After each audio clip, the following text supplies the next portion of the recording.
Hello, I'm Martin Bashir, and welcome to the Nightline Face-off. Both sides began with opening statements. Hi, I'm Kirk Cameron, and my partner Ray Comfort and I come to you tonight not as molecular biologists or as rocket scientists, but simply as an author and an actor, and we want to do two things that fly in the face of convention. One, we'd like to show you that the existence of God can be proven 100% absolutely without the use of faith. And secondly, as a former atheist myself, an evolutionist, I want to pull back the curtain and show that the number one reason many people do not believe in God is not because of a lack of evidence, but because of a theory that many scientists today consider to be a fairy tale for grown-ups.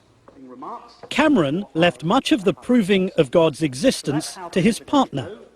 Ray Comfort based his belief in God on what he said was the necessity for a creator. When I look at a painting, how can I know there was a painter? Well, the painting is absolute 100% scientific proof there was a painter. You can't have a painting without a painter. And exactly the same applies with the existence of God.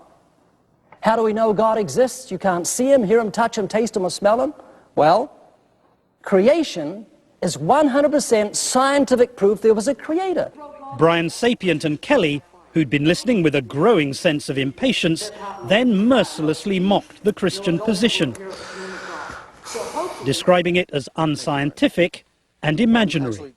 There's just a huge gaping hole in this argument. It's so obvious, it really doesn't warrant an answer. But most simply put, if all creations need a creator, then what created God? We see a painting, we know there was a painter. We can call the painter, we can call the paint maker. We can't call God to go visit his universe factory. Can Ray take us to God's factory to watch creation in action?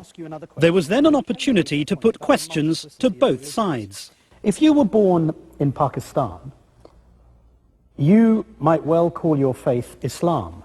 If you were born in India, you might well call your faith Hinduism. The argument goes that your God is in fact a projection of your personal culture. The existence of God exists, but being a Christian is not a cultural thing.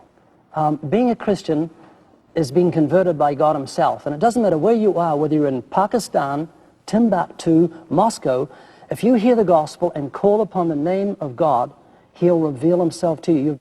One of the arguments that Christians use is to say, okay, if you want evidence, what about the existence, the life, the birth, the death, and some would argue the resurrection of Christ himself? Oh boy. Was he not evidence that he existed? First of all, there's actually no historical evidence that isn't a hotly disputed item within the field of history to prove that he ever was even a man, much less the Son of God. No, I don't.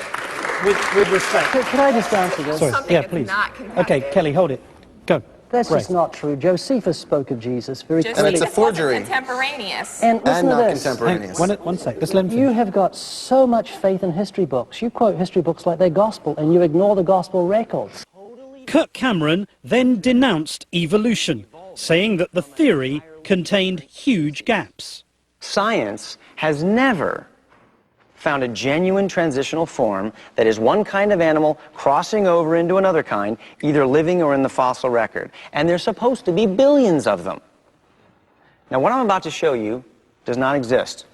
These were actually created by our graphic artists, but I want you to keep your eye out for this, because this is what evolutionists have been searching for hundreds of years.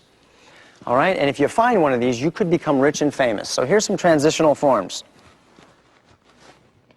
This is called the crocoduck. Can you see this? God, what a numbnut. Crocodile and a duck. All right, let's try another one. This is the bullfrog. Half bull, half frog, or, of course, the sheepdog. We then turned to the audience for questions. They'd become noticeably agitated as the two sides sparred with each other, including this woman who asked Ray to explain who created cancer. Sir, excuse me, we are supposed to believe that the Lord created this perfect machine. Now, this perfect machine often goes very wrong. I want to be respectful. It's a very important question, the issue of suffering. All around us we see suffering. It's not the question. Cancer, okay, I'll say cancer. All around us we have things like cancer. We have cancer of all different sorts. Children get cancer. Why does God allow suffering? The Bible tells us why we have suffering. We live in a fallen creation. It's very, very clear. And when we come back, each side gets to present their closing arguments.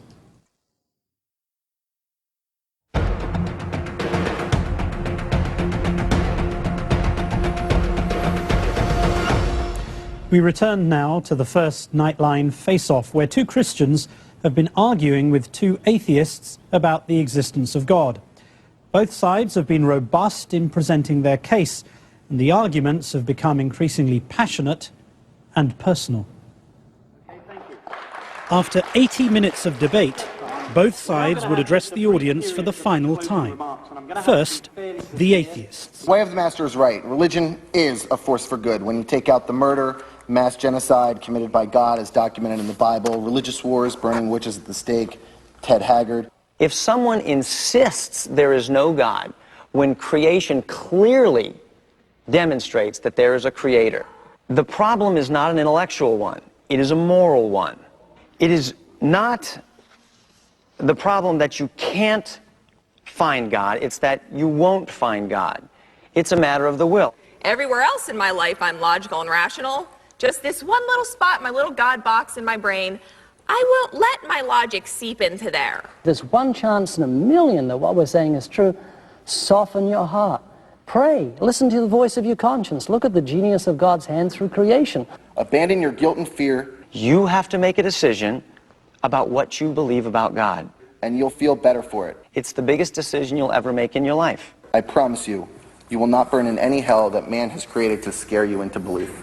God will reveal himself to you, not just generally, but very specifically and purposefully to you if you will respond to creation, if you will respond to your own conscience and to the gospel.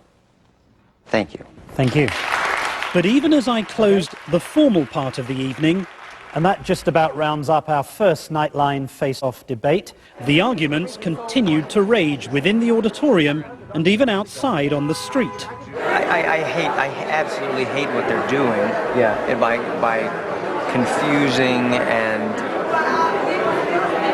confusing people with a lot of what they're saying. So how much you talk crap about me on the show and tell everybody how it's all about how I hate Jesus.